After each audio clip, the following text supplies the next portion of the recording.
Howdy y'all and welcome to the Mr. Maple Show. We're on location today. We're at Dan Everts' garden. We've already did a top 5 conifers, so we bugged you for a lot. Now we're breaking down his top 5 Japanese maples in his garden today. This place is beautiful. Thank you. Thank you so much for showing us around. We're with the North American Maple Society, touring the gardens here today. If you haven't already, go check out how to join the Maple Society. It's a great group of people. It really is.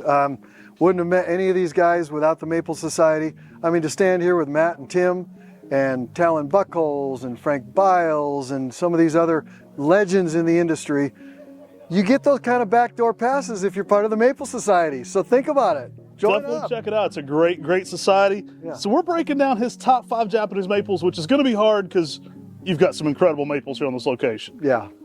When you get addicted and you have over 100 varieties, it's like which one, what time of year. I'm starting with one as my number 5. It was given to me by a good friend, Bart Eichmans. He found it as a chance seedling and is starting to spread it through the industry. I think you'll maybe find it at Mr. Maple eventually. He originally was evaluating this. It was his number 9 plant. So when he gave it to me, he called it number 9, and I said, "Love Potion number 9? Does that sound like a good name?" Sounds good. But he said, no, I don't name anything by numbers, so skip that.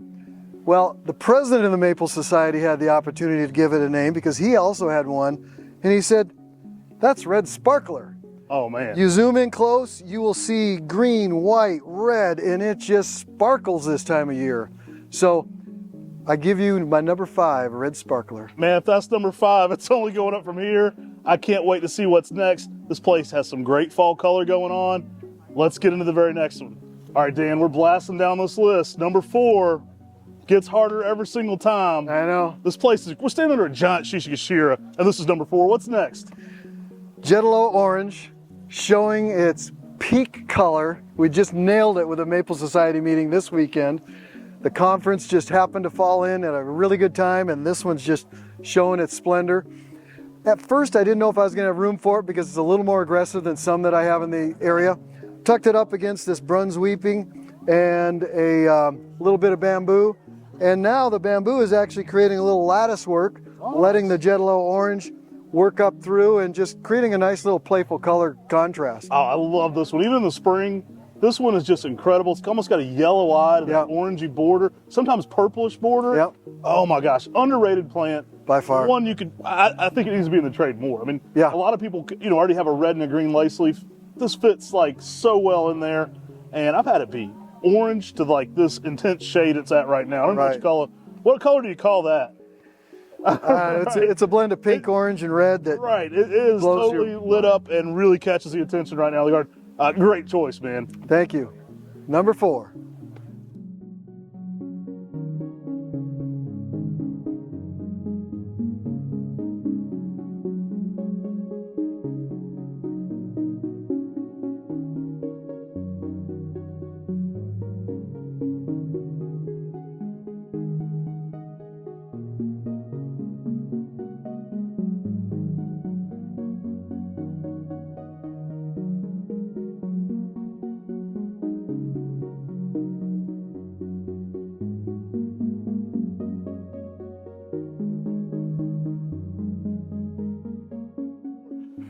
All right, Dan, we're all the way up to number 3. What do we got at number 3 for your list? Acer palmatum geisha, going wild, baby. This thing is fully gone wild today, too. This is on Absolutely. fire. And is the creator of Geisha Gone Wild, do we know this guy? Yeah, it's Talon Buckholz. Great classic Happens to be in the introduction. garden. I got Talon Buckholz in my garden, folks. You join the Maple Society and you too might see Talon Buckholz and his lovely wife in your garden. Pretty Think good day, about it. right? Pretty good day when that happens. Yeah, I mean, I am living on cloud 9 today, folks. Geisha Gone Wild, one of my favorites. I've heard many say it's very much like Shiraz. Debate it all you want. They're both great plants. Geisha Gone Wild has stayed very nice. It's right in front of my picture window, and I look out to Koi Pond and look through this beauty, and every day it's a beautiful picture. Oh, that pink on red in early spring. Look at the pink on bright pink it is right now, though. Oh my gosh, this thing is fully in its peak fall color. Incredible looking plant, and what a fun one to have here in the garden. Awesome plant to pick. Thank you. All right, let's see what else you got. 3. All right, Dan, we're all the way up to number 2. That's a hard choice when it gets that close. When it becomes your screensaver, you know it's special. All right, what do you got at number 2? Autumn Moon Maple. I tend to be a little bit of a gold freak. I love the peaches and oranges. It's showing a little bit of summer sunburn here, but you will not find a nicer peachy orange in the spring before the sun gets a hold of it. It is a stunner. It will take sun a lot better than Orium or Golden Full Moon, or excuse me, just Full Moon. But the Golden Autumn Moon is just the bomb. We really love it. He's got the perfect setting for it here. You got the koi pond going on behind. I mean, it's just a beautiful setup. You can see that neon Gagon Wild from here. The color contrast of this garden is incredible. And this thing just really shows out. I mean, soon it'll even be more orangey, fiery. You got so many colors going on. Whether it's spring, summer, or fall, this one really puts on a display. I get it at number 2. That's a good choice, man. Yep, slow grower, so it's not going to outgrow your spot in a hurry. I love that it's got that classic Sure Solemn style leaf. Yeah, You get that big solid round leaf. Really gives you some awesome palette for all those color changes. All right, Dan, so what's number 1 on your list here? This is a good friend of mine. We call him Baldsmith. Probably the worst name for an Acer palmatum in the market. But when you talk about color, they can go from green to yellows to reds to pinks.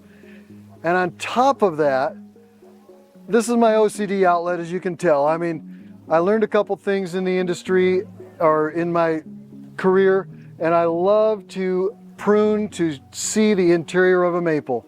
This one, the way the leaves move and the branches move as it grows, gives you so many great opportunities to make good decisions and make yourself look like a pretty decent pruner with minimal skills. So I don't know about that. This thing's Baldsmith, got a lot of skill added to it right here. the tree did all the work. I just kind of listened to the tree a little bit.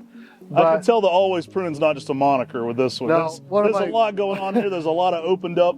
It's gorgeous here. Yeah, it's a lot of fun. And like I say, one of my favorites just because of the structure that I see all year long. If you can look behind the beautiful cloaks here, the clouds, you see a structure that is just a heavenly, very beautifully graceful structure. And that's one thing I like most about maples. How frequently do you prune on this Baldsmith? How often would you say you touch it in a month?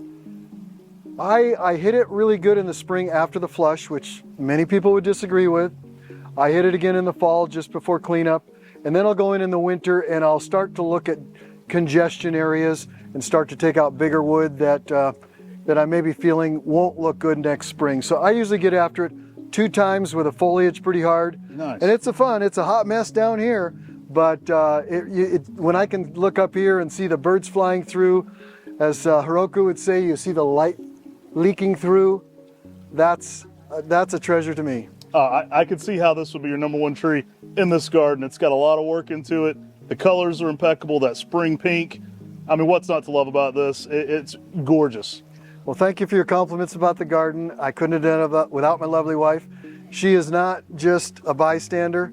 She's the weeder, I'm the pruner, and then we collaborate on everything else. So it's just a great garden. It's a great outlet, and we're happy to share it with you. Well, Dan, thanks so much for having the North American Maple Society here through your garden and letting our viewers tag along a little bit. How can they join the Maple Society to see some places like this in person? You just go online, NorthAmericanMapleSociety.org, and it's not an expensive organization. They're all gardeners. They're all like you. They've all got these kind of passions, so it's just a natural fit if you're into maples. Well, Dan, thanks so much for setting so much you did to help this meeting get into place. Guys, thanks for tuning in today. Take care, God bless, and have a great day. Number 1.